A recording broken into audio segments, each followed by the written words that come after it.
Assalamualaikum warahmatullahi wabarakatuh. Kami dari kelompok 2 yang beranggotakan Nurfatia Syarah Anisya, Dwi Juliani Rohmah, Hanggana Raras Pranamya, dan saya sendiri Lutfi Anggraini akan menjelaskan jurnal Pendidikan dan Pandemi COVID-19 yang berjudul Education and COVID-19 Pandemic oleh Sir John Daniel pada tanggal 20 April 2020.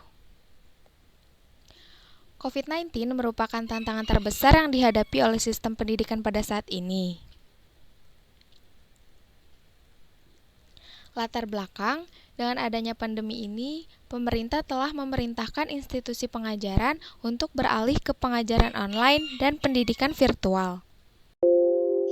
Oke, baik. Di sini saya akan menjelaskan tentang persiapan. Dikarenakan pemerintah lebih fokus untuk meminimalisir pandemi COVID-19 ini, maka institusi hanya memiliki sedikit waktu untuk mempersiapkan pembelajaran jarak jauh. Nah, jika memungkinkan, persiapannya mencakup yang pertama, memastikan bahwa siswa membawa peralatan sekolah seperti buku atau alat lain yang dibutuhkan untuk pembelajaran jarak jauh. Yang kedua, menyelesaikan hasil tes dan laporan. Nah, di belahan bumi utara, banyak guru sekolah yang masih dalam proses memprediksi nilai akhir ujian tahun untuk diserahkan dengan aplikasi siswa ke pendidikan tinggi. Persiapan dan pelatihan staf, seperti pengaturan untuk pengamanan, pembagian kerja antar departemen, mekanisme bagi guru agar tetap berhubungan secara kolektif untuk saling mendukung, pembaruan singkat dan sederhana tentang teknologi pembelajaran yang sudah tidak asing lagi. Selanjutnya, siswa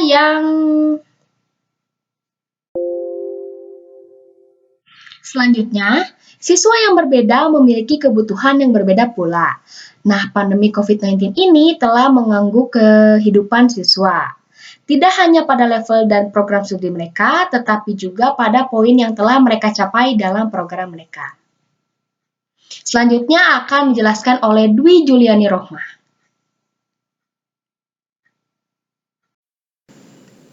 Assalamualaikum warahmatullahi wabarakatuh. Di sini saya akan menjelaskan. Yang pertama itu ada kepastian kepada orang tua siswa, yang dimana ketika institusi membuat perubahan yang diperlukan untuk mengajar dengan cara yang berbeda, semua harus memberikan prioritas tertinggi untuk meyakinkan siswa dan orang tua dengan komunikasi yang ditargetkan. Banyak guru dan konselor harus memberikan jaminan ini tanpa informasi yang jelas dari badan penguji dan institusi tentang pengaturan untuk mengganti ujian yang dibatalkan dan mengubah prosedur penerimaan. Dalam suatu sistem pendidikan, upaya khusus yang harus dilakukan dalam membantu siswa di mana yang letak rumahnya kurang memungkinkan untuk kegiatan belajar, serta keadaan orang tuanya yang tidak memungkinkan untuk mendampingi siswa selama kegiatan pembelajaran berlangsung.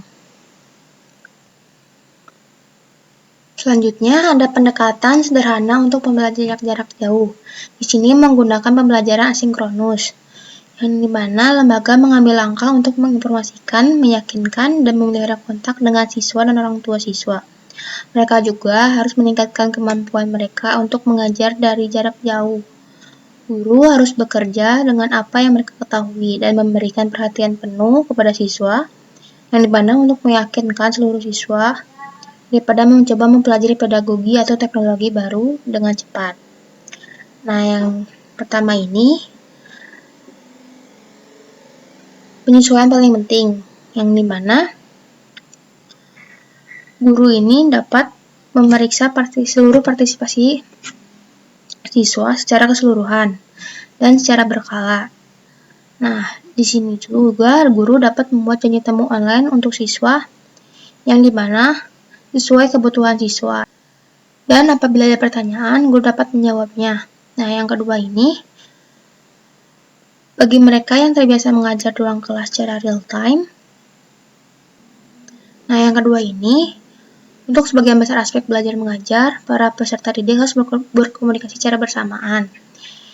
Yang dimana pekerjaan asinkronus memberikan guru fleksibilitas dalam mempersiapkan materi pembelajaran dan memungkinkan siswa untuk menyesuaikan dengan tuntutan rumah dan belajar. Nah, pembelajaran asinkronus ini bekerja paling baik dalam format digital, yang dimana guru itu tidak perlu menyampaikan materi pada waktu tertentu. Nah, materinya sendiri itu dapat diunggah secara online untuk diakses sesuai permintaan, dan siswa bisa menggunakan wiki, blog, dan email untuk menyesuaikan dengan jadwal mereka. Nah, yang selanjutnya ada kurikulum.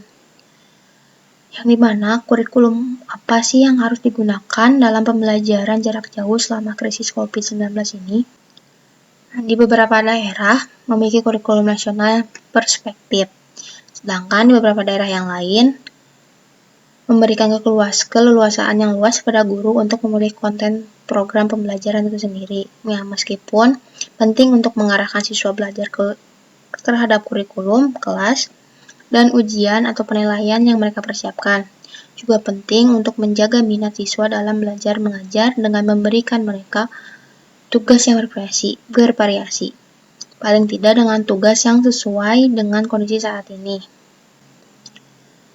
Nah, untuk penggayaan ini, guru dapat memanfaatkan kelimpahan materi pembelajaran berkualitas tinggi yang sekarang tersedia di berbagai sumber daya pendidikan terbuka yang dapat digunakan secara bebas, yaitu seperti situs web OpenLearn misalnya yang berisi 1000 kursus di tingkat sekolah dan tersier. Tidak ada aib dalam belajar mengajar melalui materi yang bagus disiapkan oleh orang lain. Terima kasih. Selanjutnya akan diteruskan oleh Hangganara Pranamya. Wassalamualaikum warahmatullahi wabarakatuh. Selanjutnya di sini saya akan menjelaskan tentang penilaian. Nah, jadi karena banyak ujian akhir tahun yang dibatalkan atau ditangguhkan oleh banyak badan pemeriksa, jadi membuat para siswa kebingungan. Institusi yang berpengalaman dalam pembelajaran jarak jauh kerap mulai merancang proses pembelajaran dengan penilaian yang akan menjadi bagian dari proses tersebut. Nah, penilaian itu dapat digunakan untuk memperjelas tujuan dan konten pembelajaran yang harus dipertimbangkan oleh guru karena transisi mendadak ke operasi pembelajaran jarak jauh. Nah, cara ini akan membantu pendidik untuk menentukan bagian apa saja yang harus disampaikan berdasarkan kurikulum standar serta memfokuskan tujuan dalam memasukkan topik-topik lainnya. Selanjutnya yaitu sesudah COVID-19. Nah, sampai negara dapat menilai kapan kemungkinan untuk mengurangi pembatasan sosial, masyarakat masih merasa cemas karena kembali ke kehidupan normal seperti dulu tidak akan menjadi suatu transisi yang mudah. Nah, pemerintah akan menilai resiko dan akan mengambil tindakan pencegahan terhadap pandemi COVID-19 ini. Institusi pendidikan akan terus mencari cara yang lebih fleksibel untuk memperbaiki kerusakan yang disebabkan oleh gangguan pandemi COVID-19 ini. Nah, banyak institusi yang biasanya mengajar secara tatap muka di ruang kelas kemungkinan akan kembali ke mode pengajaran tersebut, tetapi dengan sedikit bantuan peraturan khusus yang dibuat selama krisis pandemi COVID-19 ini. Perluasan pembelajaran secara online dengan menggunakan teknologi yang tepat akan semakin dipercepat dan lebih sistematis untuk mengejar aspek-aspek pembelajaran. Semua institusi akan mendapatkan keuntungan dari mekanisme yang telah diterapkan untuk melanjutkan misi pendidikan dan pelatihan selama masa krisis seperti ini. Sekian penjelasan dari kelompok kami mengenai pendidikan dan pandemi COVID-19. Nah, terima kasih atas perhatiannya. Wabillahi taufiq wal hidayah. Wassalamualaikum warahmatullahi wabarakatuh.